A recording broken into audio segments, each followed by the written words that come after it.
welcome to this week's Monday Minutes. My name is Kelly.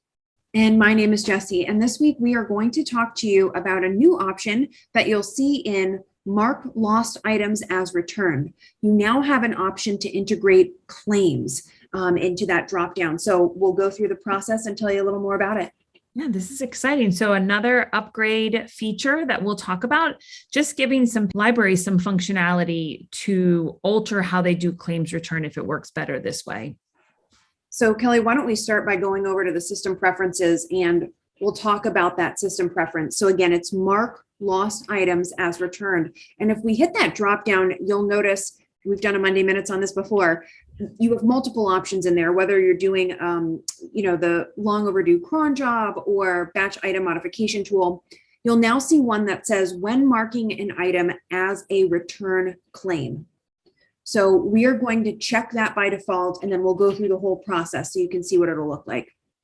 Yeah, absolutely. So before this option appeared, when you mark something claimed on a patron's account, it stayed in their checkouts.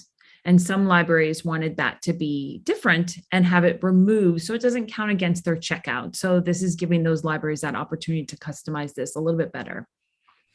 All right, so here we have a patron pulled up and we have Curious George Goes to a Movie. And let's make a claim return here. So, of course, we can write in a note, patron claims, they returned it to the East Branch.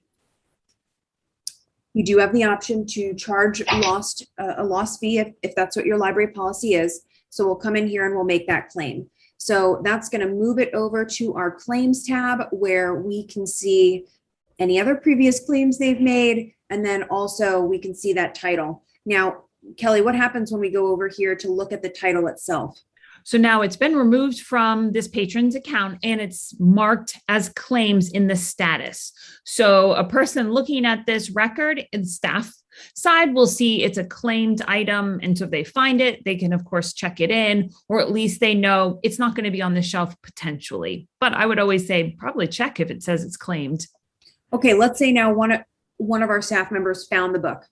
Let's come over here and check that item in. Of course, we're going to get a pop-up. Please confirm that the CD is in the pocket. Last week, Monday Minute. So yes, let's check that item in. We get a message that tells us that the item has been claimed as returned. Yep. So let's go into Missy's account. Yeah, absolutely. So the best next step would be to make sure you resolve that off their claimed tab so they don't have any open, unresolved claims. Exactly. Go right to their claimed. You have those resolutions. The library fairies took it. But they've returned it now. It's back on the shelf. All right. So a great new feature that's been added into the Mark Lost Item as Returned system preference that allows you to better manage your claims return process. Yeah, absolutely. And have a great Thanksgiving, Jessie. Have a great Thanksgiving. We'll see you next week. See you next week. Bye-bye.